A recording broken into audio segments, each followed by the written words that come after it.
Alright guys, time to be back again today. I hope you are all doing well and enjoying your day so far, and today I wanted to talk about Control. This past weekend, a lot of the pro players being very frustrated with how Control is playing right now in the professional side of things. Hardpoint seems to be fine, Search and Destroy, all things considered, is okay. Snipers and Smokes, still a bit of a question mark, but Control on certain maps it seems to play fantastically. On other maps though, there are a lot of question marks about how this game mode plays. It plays so much different to, well, what Jacob is going to say we're going to talk about in the coming minutes here, to what people are playing like in practice. And what exactly should we do about it, right? Is there an easy fix to Control that will make it more entertaining to watch and to play? Or, well, should we sack it off and get another game mode in for the remainder of the season? Intrigued to hear your thoughts in the comment section below. Like if you guys enjoyed the video, subscribe if you are new, as always, I'd greatly appreciate it. It really helps out the channel. Thank you very much indeed for doing that. First of all, this quality thumbnail from Octane yesterday from Raw the Monster and Octane's channel. Thought I'd just mention it because I thought it was pretty entertaining. This I thought I'd also mention from the guys over at CPL. If you guys are interested in playing like Black Ops 2 on like the PC, I just thought I'd mention this because really cool what these guys are working on over on Black Ops 2,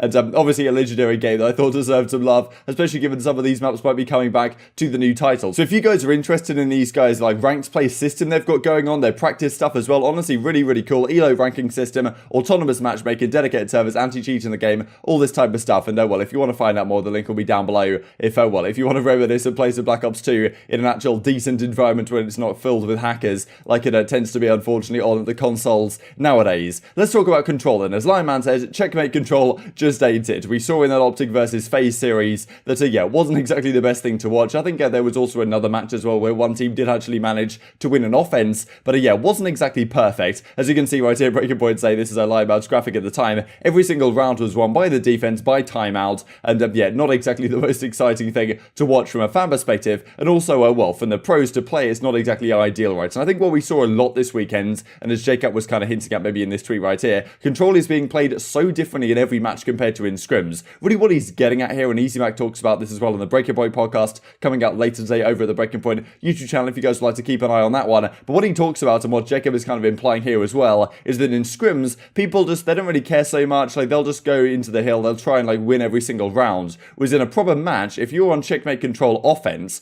you're basically your best play in certain situations is not just to hit the hill and try and win every single situation, because maybe like let's say you have a bad break off on checkmate Control, you're like the defense is completely ravaging you, they're spawn trapping you back in like the plane side, the wing side, all this type of stuff, then yeah, what are you really going to do other than, you know, maybe your chances of winning the round are like 5% at that point. And if that's the case, in scrims you'll probably be like, okay, yeah, we'll just go for it, we'll see if we can win the round, try and make the break. But in reality, the best play might just be not to even bother trying to win the round and just not die, right? Because if you can lose your offense but not die too many times, then that gives you an advantage in that you might get actually defense in the round 5. So that's an important thing, is that the team with the most kills gets the defense in the final round, I believe, which means that if you're on offense, you actually, well, your best bet, if the round's not looking too promising, is just to sit back and stay alive, which it seems people couldn't really be bothered to do in scrims, but now in proper matches, that's actually what is happening, and well, it doesn't make the game very entertaining to watch, right? Because it's all about, okay, it's always going to come down to a round 5, it seems like, especially on a map like checkmate Control, which is very much defense heavy, and well, on Garrison as well, it's somewhat similar, even though on Garrison, I would say that it's definitely a few more offense wins than we did see throughout the weekend. Teams playing it correctly with how the rotations work over towards that brick side. So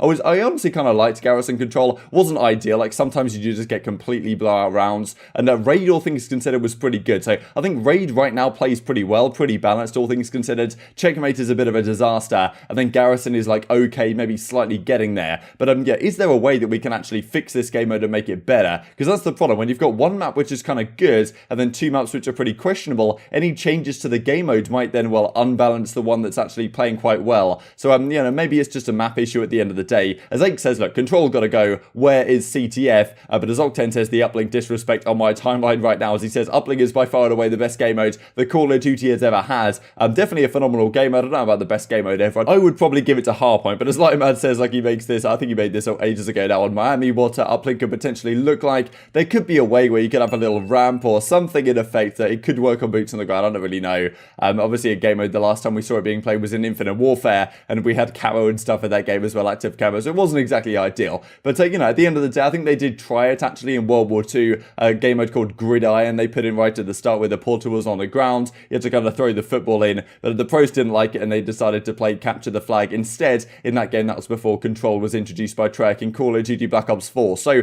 I don't know, Control, honestly, I think it plays okay. I'm quite quite happy with it, but certainly some tweaks need to be made, because on some of these maps, it's like watching Ardennes Forest CTF in World War II, or it's like watching Domination really on St. Petrograd last year, where, you know, I'm not really too enthralled to watch the entirety of the map. Whereas on Raid, I'm pretty excited to watch the entirety of the Control, because it's a good map to watch. As Method says, actually active pro player, of course, over at the Toronto Ultra, bring back CTF. Slasher doesn't agree. I truly don't understand. Did you actually enjoy playing or watching CTF? My teams were good at it, and I never had fun playing it or watching it, and watching it was even worse. I think CTF is the most competitive game mode we have ever had. That's what I don't understand. It was legitimately awful. I was screwing people, camping back Rokkr for 10 minutes on Stronghold. This was the classic, what Marky V and co used to do way back on Black Ops 3 Stronghold. They would just sit at the back of the map. I'm sure that's how this game would play as well, and especially the way some of these maps are designed, that you would just have people sitting all the way at the back and camping their spawn, trying to hold off the flag. But as X says, look, it's not the mode's fault, it is the map. But at the end of the day, the map's good enough in this game to cater to CTF. I think that's pretty optimistic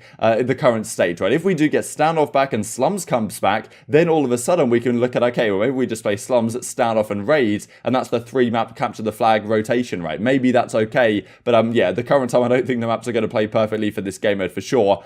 I thought Merc had a really interesting idea with exactly what to do about Control to make it work better. So right now, as soon as you capture a point, you get another minute on the clock, right? So if you capture B, you get another minute added to your offense timer to go and get that A point. But what might happen a lot of the time is you might get 1 tick on B, 2 ticks on B, and maybe 1 tick on A or something like that. You haven't captured either point, and now your timer is running very low indeed, right? Your timer is coming down to a minimum. You basically just have to flood 1 point and try and win your gunfights if you want to win the round. However, if they brought in Merc's idea, the idea being that every single tick you get 20 seconds added to your timer, as opposed to just getting a minute when you capture the full thing. And what that would mean is if you've got a couple of ticks on certain hills, you don't necessarily have to go down to the wire and just flood one particular one. You actually would have more time to work the map and work both lanes and, you know, go left side and go right side, figure out what makes more sense, and actually make a more cohesive team push, rather than just like losing a couple of team wipes and all of a sudden you just have to flood one and hope for the best, if anything. And as Matt says, not a bad idea, something I was thinking about over the weekend as well. Offense won 42 rounds across week 1 in Control, 42% of the rounds. But yeah, I imagine most of that coming on Raid and Garrison. Checkmate clearly wasn't particularly good, but he does make a fair point here. You know, you don't want to tilt something like Raid, which plays fairly balanced at the present time, by adding in some, well, obviously, I do believe this 20-second tick situation would give the offense some additional advantage on a map like Checkmate, for example, but then would it make Raid too easy, right, for the offense, which is yeah, something you could argue as well. So not so easy to say, but I'm intrigued to hear your perspective in the comment section about what this would happen. I mean, Parasite's talking about it as well, whether it would be a good idea. So maybe something that is in the works from the guys over at Treyarch. Thought I'd mention this as well at the end of the video, because this is pretty remarkable. Hopefully you guys aren't being affected by this too much over in the Texas area, where you're having these like winter storms right now in the States, but pretty incredible. A lot of players and a lot of influencers and such in Texas having major like power outages these last 24 hours or so,